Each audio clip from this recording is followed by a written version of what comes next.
You know, that Switch is pretty cool, huh? But can it run Crysis? That's the real question. Crytek seems to think so. Let's talk about it. So yeah, on Crytek's website, they kind of sort of leaked a Crysis remastered for PC and all the current consoles, including the Switch. Now, in their wording of this, they say that it will have ray tracing on all of the platforms. That includes the Switch. Now, I'm a little confused here. Obviously, you know, any kind of graphics hardware can run ray tracing.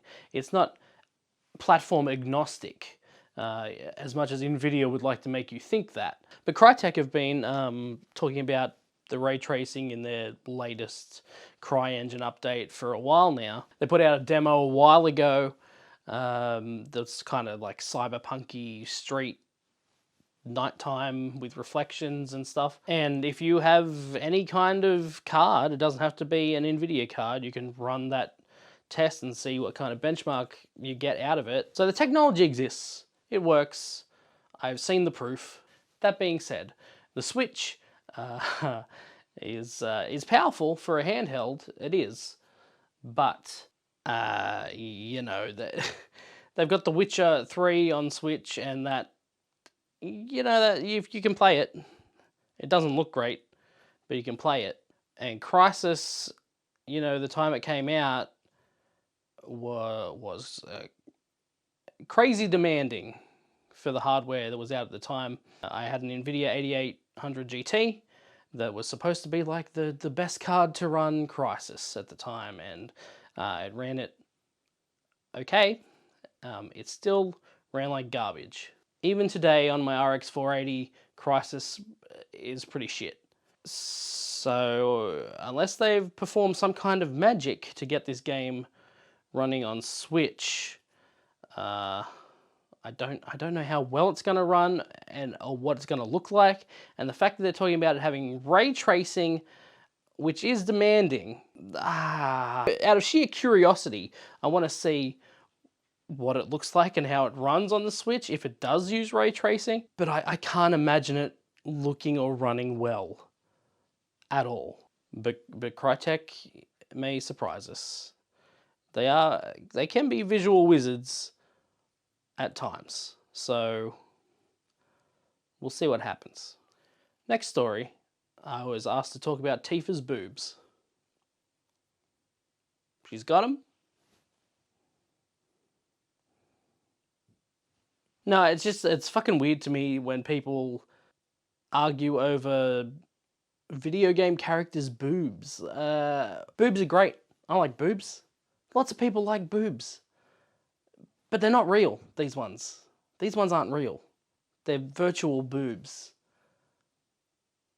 It doesn't matter if they're smaller than they were in the fucking PlayStation version. They had to be that big in the original game. You know why? Because it was a fucking little block character that just needed like some points to... It needed to look female, so they really needed to make sure that you knew that she was female. And it's not like her new boobs are really that small. She's still got pretty big boobs.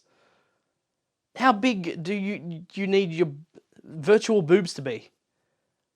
It's not that big of a deal, guys. 2020 was supposed to be a big year for video games. There's new hardware coming from Xbox and Sony.